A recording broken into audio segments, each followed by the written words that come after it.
Big stars in Little Shop of Horrors. Darren Criss and Evan Rachel Wood are on the New York City stage right now in Little Shop. Let's send it out to Paul Wontorek. That's right, Tamsin. The Off-Broadway hit has become a showcase for top talents in the roles of Audrey and Seymour. I sat down with Darren Criss right here at the West Side Theater.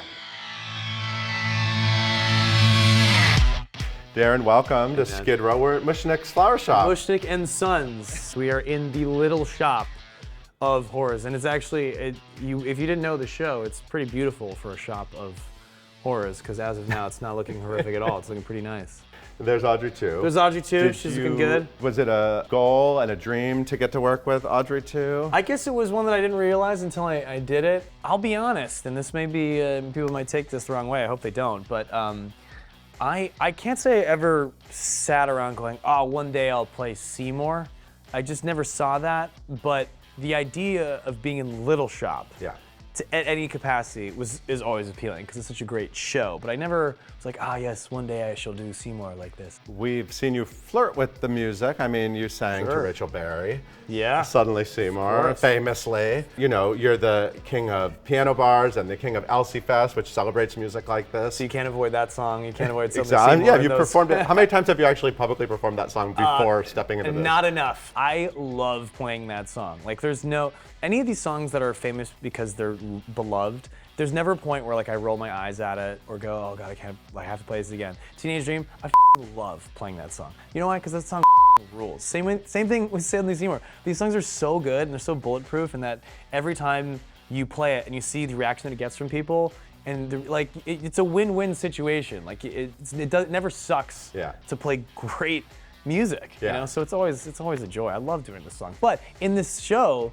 Suddenly Seymour suddenly has a narrative context. It's not you and me at a piano bar having a couple beers singing our favorite song. It comes from a real narrative place. So it's nice when you are doing the show in context, telling the story.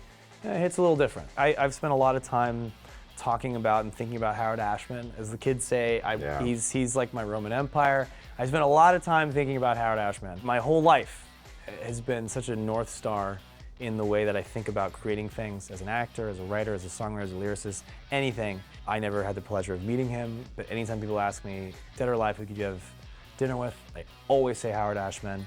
And I pretend he's in the audience every night to, sort of as a barometer of what I think he would like or not like, and I don't know if I could actually know the answer is, but this show is like proto-Disney Renaissance. If this show is the beginning of Little Mermaid, Aladdin, and Beauty and the Beast, which had such a profound influence on my life, then there are so many pieces of those things in the show that I'm tipping my hat to that it's hard not to feel connected to him in some way every night. Well, it's important to honor Howard Ashman. I mean, not only did he write the lyrics, he also directed the original he wrote the libretto. The architecture of everything creatively. He made a lot of decisions. Even if you watch that famous video of him vocal directing Jodie Benson, you realize the vocal performance he's getting that we now know as an iconic recording is, you watch it being stitched together by this guy who has a very surgical precision with how to tie drama together. So being in this is like my own little contribution to the altar of Howard Ashman.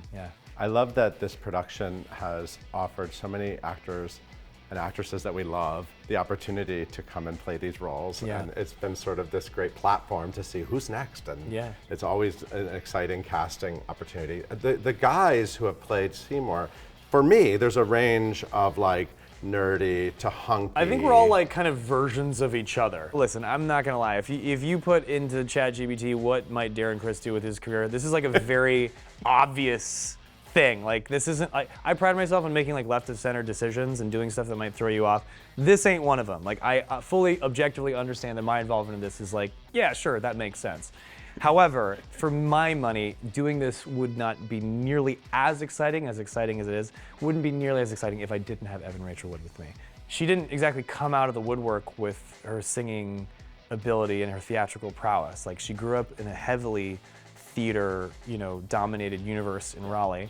She was like a baby on stage. Yeah, she's part of a theatrical family. She's performed on stage as a singer in Los Angeles and in New York. She's done tons of workshops and stuff in New York where she was this close to coming to Broadway, and she never did. And so my sort of hope was like, well, this is such a great entry point. Honestly, I get my jollies seeing people see her in a way that I've known her to be forever, and it's such a great way for maybe entry level for maybe next time Broadway, for her, something that's built around her. But I won't speak for her. I just, as a friend, I get excited because I know there's a lot of pressure when you're in her position to like, if we're going to do it, it has to be this huge thing.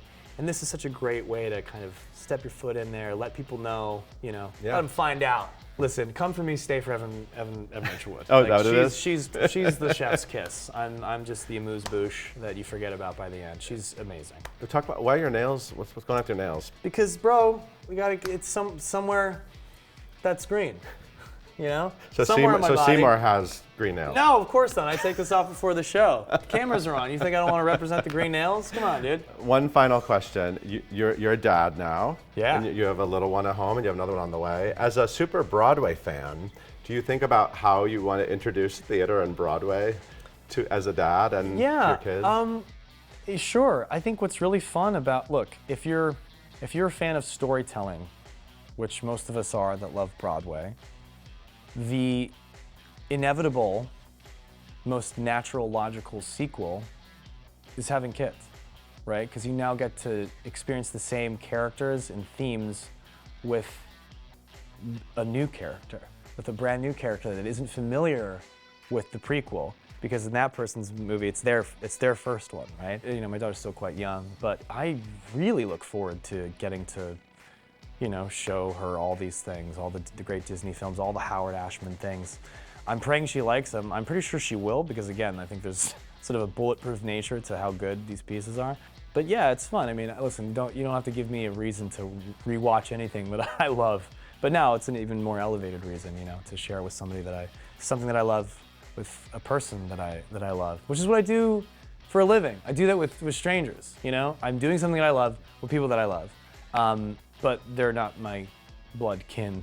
So, my daughter has a home field advantage with the excitement there. But it's what I do for a living. So getting to do that in my own household is an extra special treat.